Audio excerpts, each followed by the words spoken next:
Okay, good morning and good afternoon to my dear students, so to my dear grade 11 students. Uh, I will discuss the module 3 of the Accounting 112, which is the Book of Accounts. Okay, so marami sa mga students ko na nag-request ng video discussion nito kasi marami nga ang hindi nakaka-attend sa virtual discussion. So, okay, so start tayo. So, Book of Accounts. So, Book of Accounts is a set of books used by accountants to record transactions and events that are financial in nature. So, sa lahat ng transactions or documents na nagaganap sa isang business, so dito po sa Book of Accounts nire-record. Okay? Then, so, syempre set of books yan. So, dalawa po yan. The journal and the ledger. So, journal is also called the Book of Original Entry and the general ledger as the book of final entry. So, bakit siya naging book of original entry? Because lahat ng transactions na naganap sa isang business, so naka-record sa journal. Then, sa ledger is nagsasummarize ka ng transactions na ni-record mo under journal. Okay? So, kumbaga, itong set of books na to is mag-buddy talaga sila. 'Di ba?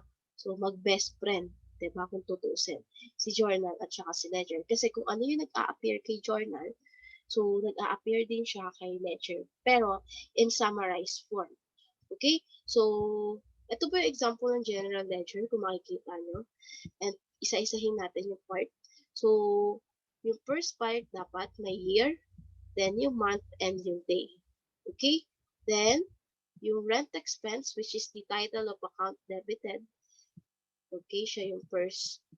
So, lagi niyong ilalagay yung first account title pag debit. Okay? Then, second row, yung credit. Okay? So, tandaan nyo yan. So, dapat laging mauuna yung account debited and next po natin yung account credited. Then, etong nasa third part, ito po yung short description. To determine lang na transaction description, short transaction description, para maalala nyo kung ano yung transaction na yun. Okay, then, by the next transaction, maglilip po kayo ng space. Okay, then, yung next transaction. Then, yung date ulit. Okay, then, yung debit, syempre, debit amount, and then yung credit amount. Okay, so yan po. Then, ito yung reference. Okay, post reference. Minsan, etong mga to nababago to kasi depende sa company kung ano yung code na ilalagay nila dyan. Okay? The next is the general ledger sheet. So, ito po yung example ng general ledger sheet. Okay? May account. So, account name yan. So, syempre may date then, description, then journal reference, syempre para matrace nila kung sa part ng journal yon. Then, transaction under debit and credit or the balance debit and credit. Okay? So, account number, sheet number. So, ito po yung general look ng ating ledger. Same with the general journal. So, meron po tayong mga special journals and special ledger na tinatawag sa accounting, which is talagang para sa akin, ito yung ina-advise ko para sa mga students ko na mag-work in the future. Okay? So, mas effective siya kasi naka-group na. Okay? Yung mga parehong accounts, dun mo siya i-record, 'di ba? So, ganun po. So, ito po yung itsura yung sorry. So, chart of accounts muna tayo. So, yung chart of accounts or yung mga account titles. Ito po is general lang. Okay? So, ito yung commonly na na-encounter natin sa accounting. Okay? So, pwede yang ma-add lalo na pag ang business is corporation kasi may different transactions na nagaganap sa isang corporation. Malawak kasi yan. Okay? So, ito ay common lang. So, pag nag-college na kayo, maralaman nyo yung mga different account titles pa na magagamit nyo in the future. Okay? So, First, chart of accounts, account title, land and building, plant and machinery, so inventory, accounts receivable, and cash. So nature of account, so nature of account or the elements of accounting to is kung etong mga na-mention natin na account description is considered as assets. So, which is nakikita sa ating balance sheet. Okay? So, beware lang din dapat sa assets kasi may two types tayo ng assets which is the current assets and the non-current assets. So, pag sinabing current assets, so ito po yung property owned, 'di ba? Within a year or 12 months. Okay? Pag sinabing non-current, ito po yung mga properties na nag-e-exceed into years. Okay? So, yung mga property natin. So, consider dyan is land and building.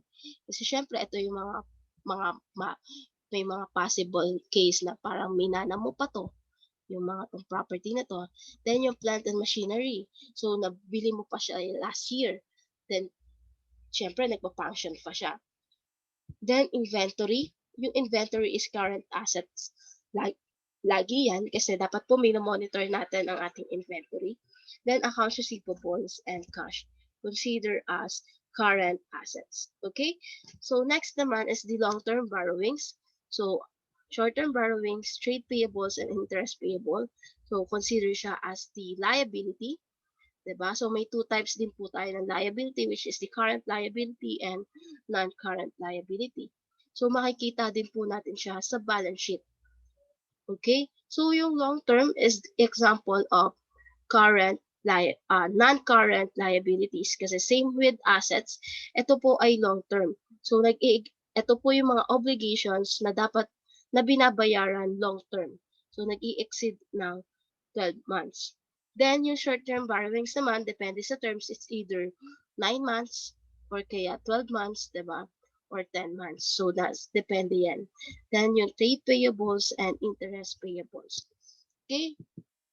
So, equity share capital and general reserve. So, nature of account is under equity siya. So, nakikita din siya sa balance sheet. Okay? Then, next, title, account title. So, sales income, interest income, dividend income, and other income. So, ito po ay nakikita sa income statement or profit and loss account. So, madami po tayong term for income statement. So, pwedeng gross and profit account. So, yan po.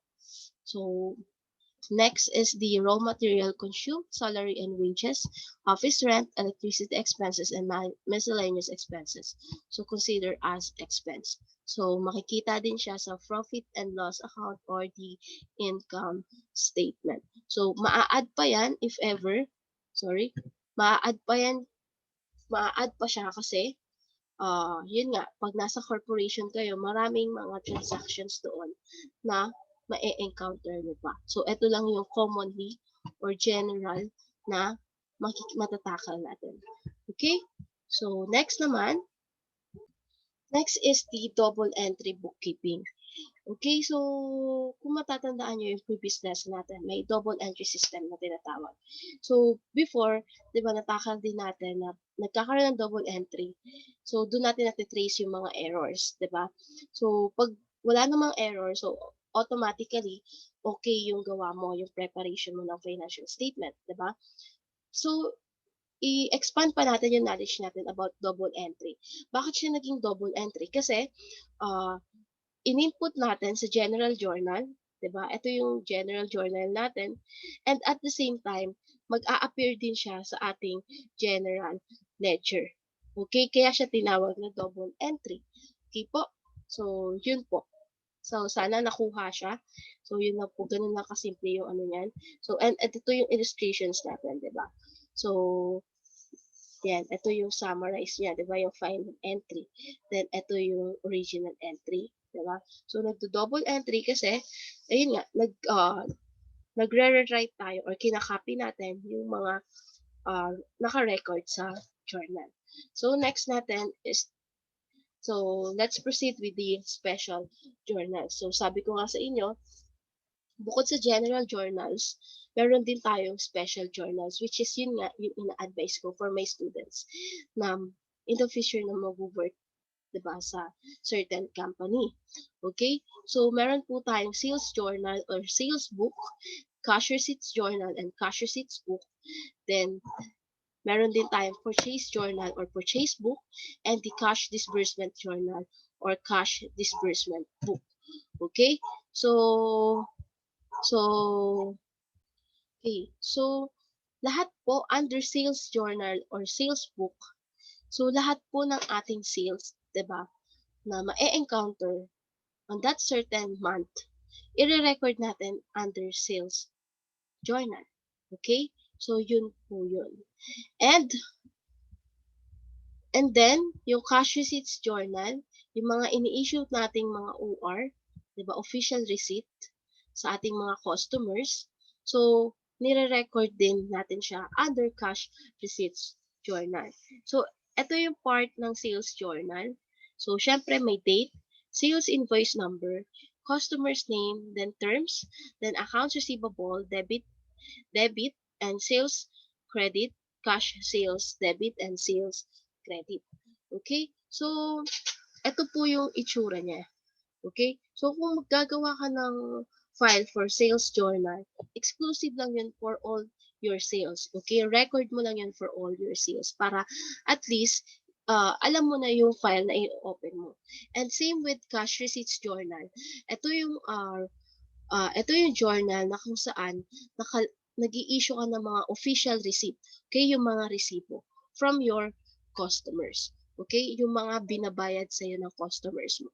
So, ito yung part niya. So, date, syempre, OR number. Receive from, diba? Syempre, kung sino man yung customers na yan. Then, particulars, cash debit, cash sales credit, accounts receivable credit, and sales discount debit. Okay? So, yan. So, ito po yan. So, next naman is the purchase journal or purchase book. So, under purchase journal, so lahat po ng mga binibili natin from our suppliers, so dito po naka-record lahat ng pino-purchase. Okay? So, isahin natin yung mga parts. So, nandiyan yung date, supplier's name, terms, purchase invoice number, and purchase debit and accounts payable credit. So, pag nagpo-purchase tayo, before tayo mag-purchase, magpe-prepare muna tayo ng purchase invoice number, which is ina-aprobahan muna ng ating mga owners bago tayo mag-purchase ng isang product. Okay? Then next special journals is the cash disbursement journal or cash disbursement book. So, ito po yung mga nilalabas na pera under your company. Okay? So, kung mapapansin nyo, ito pong si purchase journal and cash disbursement journal looks similarly. Pero ito kasi is sa purchase is naka-record is yung mga binili mo. Dito naman is yung mga binayaran mo, which is mag-a-appear din sa purchase journal. So, wag kayo masyadong malito. Kasi pag sinabing cash disbursement is yung paglabas ng pera. Okay? So, kung saan mo siya ginastos. Diba? So, ito yung isa-isa natin yung part. So, may date, syempre, voucher number, check number, or cash number, paid to, particulars, cash credit, accounts payable, debit, other accounts, post reference, debit, and credit. Okay? So, yan po ang ating mga special journals. So, ulitin po natin, si sales journal or sales book and cash receipts journal. So, etong dalawa na to is medyo related din siya kasi lahat ng naka-record under sales journal is mag-a-appear din siya sa cash receipts. Kasi syempre, sino nga ba yung ini-issuehan natin ng OR? Because, yun yung mga customers natin na naka-record dito sa sales journal. Whether si sales journal is utang umutang ba yung mga clients mo. Okay, so yun po siya. Then, next natin, so I hope clear yan. So, next naman po is the subsidiary ledgers or special ledgers. So, meron po tayong dalawang subsidiary ledgers, the accounts receivable subsidiary ledger and the accounts payable subsidiary ledger. Okay? So si ARSL, so may content po siya na ilalagay yung date, sales invoice number, official receipt number, debit amount, credit amount, and balance. So, kung mapapansin nyo, ito yung illustration natin for ARSL. Kung mapapansin nyo, lahat po ng sales journal natin and yung cash uh, receipt journal natin is dito nag-a-appear. So, sa accounts receivable, subsidiary ledger. Kaya nga po, pinag-partner ko na tong dalawa. Si sales journal and sales book. Kasi nga po, sa ARSL, dun sila mag-a-appear. Pareho sila mag-a-appear sa ating ARSL, accounts receivable, subsidiary ledger. Okay? So, yan po siya. So, tandaan nyo po yan si ARSL, lahat po ng naka-record sa ating sales journal at ating cash receipt journal is dito makikita under ARSL. So, isa-isahin natin yung part. So, syempre may customer's name, address, then page, then date, sales invoice number, official receipt number, debit increase, credit decrease, and balance. Kung mapapansin nyo, naka-summarize na siya. 'Di ba? Summarize na yung itsura niya. 'Di ba? So, importante po na may balance to determine kung yung customer ba na yon is may utang pa sa atin. Okay? Or wala na. Okay? So, yan po siya. So, next natin is the accounts payable subsidiary ledger or APSL. So, may date po yan for date for supporting documents, purchase invoice number, check or cash voucher number, then credit amount, debit amount, and balance. So, ito naman po ay ang APSL po ay pine-prepare for our suppliers. And yung sa ating purchase journal, ito, and yung cash disbursement journal, dito po siya mag-a-appear sa ating accounts payable subsidiary ledger.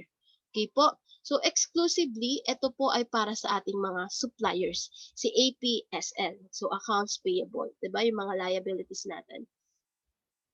So, consider siya as current liabilities for our suppliers. So, exclusive to for our suppliers na mag-a-appear lahat ng record natin for purchase journal and the cash disbursement journal dito lumalabas sa APSL. So kung mapapansin nyo, nakasummarize na din siya kasi nakalagay dyan yung supplier's name, address, page, date, check voucher number, purchase invoice number, debit increase, credit decrease, and balance to determine if tayo naman yung may atraso sa supplier na yun. So, ito po ay pine-prepare natin specifically sa isang supplier lang. Kaya nga supplier name. Okay? So, isa-isa po siyang ginagawa for that certain supplier. Same with ARSL. Ito pong ARSL ay ginagawa lang para sa ating mga kliyente. Okay? So, kumbaga, ito yung mga tinatawag na suki na sa atin. Na even na nangungutang siya, okay lang kasi alam mong magbabayad siya. Kasi nga, client mo na siya. Okay? So, yun po ang ating ARSL. Okay? So, sa accounts receivable subsidiary, in order to determine kung may balanse ba yung clients na yon, yung customer na yon sa atin. So, pine-prepare din siya individually. Okay? Kung sino man yung mga kliyente na meron kayo. Okay? So, ito po yung example ng ating ARSL or Accounts Receivable Subsidiary Ledger. So, customer name, Juana de la Cruz, address 143 Sukat, Parañaque City. Page C1. So, indication lang na ito si customer 1. Okay. So, kung mapapansin niyo po, So, yung date, 20x1, August 15, 18, 21, and 22. Noong August 15, may sales invoice po tayo.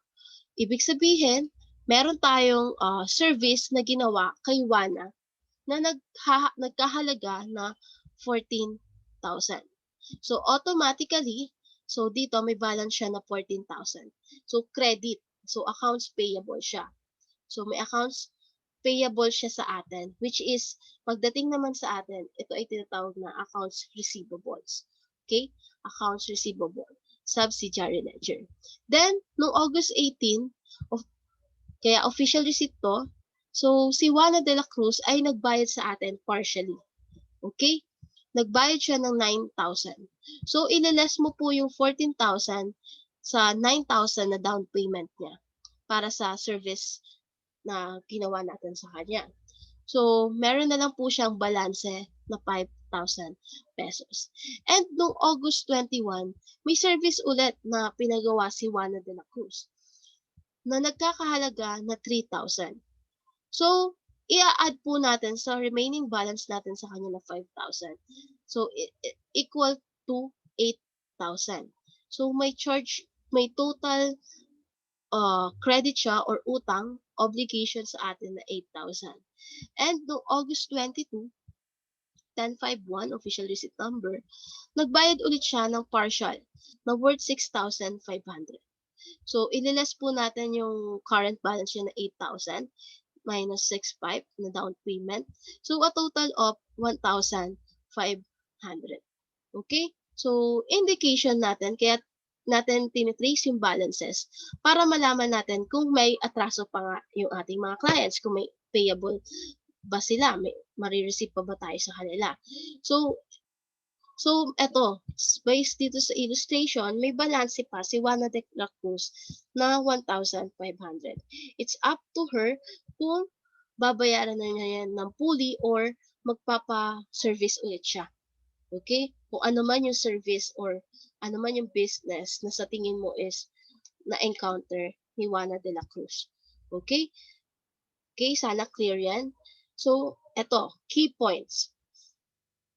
Pag nakita nyo yung sales invoice number, lahat ng sales invoice number, nire-record siya under debit.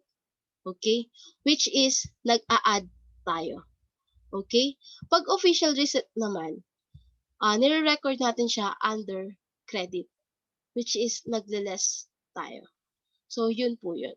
So, tandaan nyo lang, pag sales invoice, record sa debit, then mag-a-add. Para hindi kayo malilito sa computation. Then, pag under official receipt naman, and lalagay sa credit, so magle-less po tayo. Okay, so I hope clear po tayo sa accounts receivable, subsidiary ledger. Okay, so move naman tayo sa accounts payable, subsidiary ledger. Ito po yung APSL. So, supplier's name, Office Best Buy, address 1901 Taft Avenue, Manila. And page S1. So, indication na supplier 1 siya. So, same with ARSL, meron din naka-indicate din yung date. Importante yan, yung year and yung month, then yung day. So, dito naman sa APSL, may check voucher number, purchase invoice number, debit increase, credit decrease, and balance. To determine also kung tayo naman yung may obligation, tayo naman yung magbabayad sa certain supplier na yan, which is the Office Best Buy. So, proceed tayo. Noong August 14, so, nagkaroon po tayo ng purchase invoice. 2145 na worth 25,000. Okay? Meron po tayong binili kay Office Best Buy na worth 25,000. So, lalagay po natin siya sa balance. Indication na meron, noong August 14 po ay meron tayong dapat bayaran kay Office Best Buy. And, noong August 16, nag-prepare po tayo ng check voucher. Tayo po ay nagbayad partially kay Office Best Buy na worth 12,000. Okay? So, etong 12,000 na to, ililess mo to sa 25,000 na utang natin. So, equal to 13,000. So may remaining balance tayo na 13,000 uh, uh, at the August 16, 'di ba? Then the next date, August 18, nag-prepare ulit tayo, nag-order ulit tayo kay Office Best Buy na worth 8,000. So i-add mo siya sa current balance natin kay Office Best Buy. So a total of 21,000. 'Di ba po? Then nagkaroon po tayo ng check voucher. So, nagbayad ulit tayo partially kay Office Best Buy na worth 14,200. So, ililes po ulit natin yung balance natin kay Office Best Buy na nagkakahalaga na 6,800 na lang. 'Di ba? Noong August 23. So, indication lang na meron tayong atraso pa kay Office Best Buy na 6,800. So, nasa sa atin as company, as business, kung gusto nyo na ba siyang bayaran ng full or mag-order ulit tayo kay Office Best Buy ng mga needed materials natin, 'di ba, sa ating company. Okay? So, yun po siya. So, ito naman yung paalala para madali nyo malaman kung kailan kayo mag-a-add at magle-less, 'di ba? So, lahat ng check voucher natin, nilalagay po dapat sa debit. Okay? So, sa debit. Then, nagle-less po tayo. Okay? Then naman, lahat ng nasa purchase invoice, nilalagay po natin yung amount into credit. 'Di ba? Sa credit part.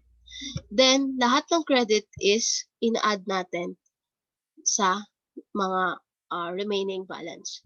Okay? So, yun po siya. So, sana maintindihan nyo. And, yun nga, kung mapapansin nyo, lahat ng nakalagay sa Accounts Payable Subsidiary Ledger is the Cash Disbursement Journal and the Purchase Journal. Okay? Kaya mag-partner po yung dalawa na yan. 'Di ba? So, 4 po iyan. 'Di ba, na special journals. Ang magkaka-partner po, si Purchase Journal at saka si Cash Disbursement Journal under kay APSL or Accounts Payable Subsidiary Ledger. Then, si ARSL naman, 'di ba? Ang kapartner niya is the Sales Journal and the Cash Receipts Journal. Okay?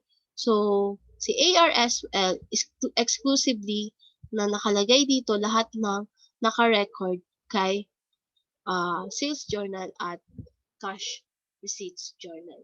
Okay po? So, I hope guys naintindihan niyo po yung book of accounts natin, itong module na to. So, kung hindi nyo man po naintindihan, pwede nyo naman akong i-chat. And sana nasagot ko yung mga questions na mga chinat nyo sa akin before. So, ngayon naman, i-explain ko yung activity na nasa module natin. Okay? So, ito naman yung activity nyo. Okay? So, sa activity 1, you need to identify if etong 1 to 10 na to, kung anong journal siya. Specific special journal. Okay? Kung sales journal ba siya, purchase journal, cash disbursement journal, or cash receipts journal. Then dito naman sa to do, so refer to the illustrated chart of accounts for applicable account titles. Etong nasa activity 1, so gagawa nyo naman siya ng account title.